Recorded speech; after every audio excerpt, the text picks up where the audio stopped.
లేదని చెప్పి నిజాలు చెప్పి మన ప్రైవేట్ మన ఎక్కడ తీసుకొచ్చుకుంటుంది లేదా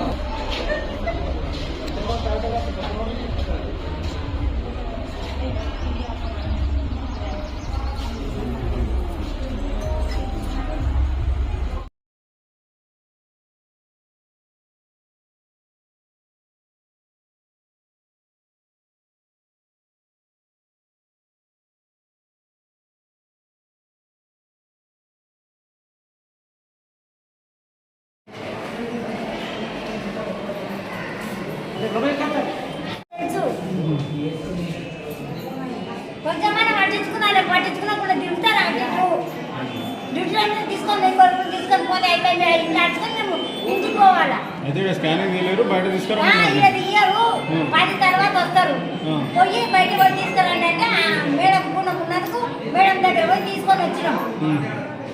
ఈరోజు ఎన్ని గంటలకు వచ్చారు? పొద్దున 6 గంటలకు వచ్చినాం. స్కానింగ్ ఎందుకు చేయలేదు? స్కానింగ్ ఎందుకు చేయలేరు?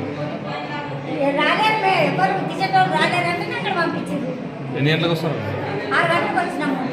6 గంటల కొత్త చూసిండ్రు, చూస్తే గుండె కొట్టుకుంటలేదు, బయటకు పోయి తీసుకురాడంటే ఈయన లేరా మేడం అని అడిగితే ఇక్కడ లేదు ఉన్నది కానీ లేట్ అయితే 10-10:30 అయితే పిల్లలకల్లా చెప్పి పోయి తీసుకురండి గుండె సప్పుడు వస్తలేదని చెప్పింది. చెప్తే పోయి బయటకు పోయి తీసుకొచ్చినాం. మరి ఏం తీసుకొచ్చారు? ప్లానింగ్ తీసుకొచ్చినాం. ఆడ ఆర్తి మేడం చెప్పిందా బాబు చనిపోయిన లోపల? మా పేరు గౌతాపూర్, మా ఊరు గౌతాపూర్. మా పేరు లాలప్ప, మా నాన్న పేరు సమ్మప్ప, మా భార్య పేరు ఆశమ్మ. మా భార్య ప్రెగ్నెంట్ ఉందని హాస్పిటల్కి చూపించుకోనికి వచ్చాను. ఇంకా వారం రోజుల నుంచి 4 సార్లు దిగిన సార్. దిగితే తినగాలే అన్నారు. తినగాలే అన్నందుకు తినగాలని చెప్పి ఆగిన. ఇంతకు నొప్పి జ్వరం వచ్చినా ఫస్ట్ టైం వస్తే స్కాన్ తీసుకోమన్నారు. స్కానింగ్ ఇప్పించిన. స్కానింగ్ ఇప్పించి 2 డేట్ అని చెప్పారు. 2 డేట్ చెప్పితే మధ్యలో వెళ్ళిపోతే మధ్యలో మళ్ళీ నొప్పులు వచ్చినాయి. వచ్చిందని మళ్ళీ తీసుకొచ్చిన. మళ్ళీ మేడం ఉన్న మేడంకి కరెక్ట్ మేడంకి ఫోన్ చేసిన. ఫోన్ చేస్తే మీకు నీరు తప్పుంది, హాస్పిటల్కి వెళ్ళి వెంటనే డెలివరీ చేసుకొని చెప్పింది. వెంటనే వెంబడి తీసుకొని డెలివరీ చేసుకోవడానికి వచ్చి మేడం ఆమె కలిసి మాట్లాడుకున్నాం. ఇద్దరు మాట ఒకటి ఉంది కలిసి మాట్లాడుకొని ఏం చేశారు, నా భార్య 2 డేట్ అని చెప్పి 2 ఆపిరు. సరిగా నా భార్య నొప్పులు వచ్చిందని రాత్రి తీసుకొని వస్తే ఇప్పుడు ఏమేమి కథలు నా పిల్ల పానం తీసి ఇప్పుడు వాళ్ళ నోరు చేస్తుంది.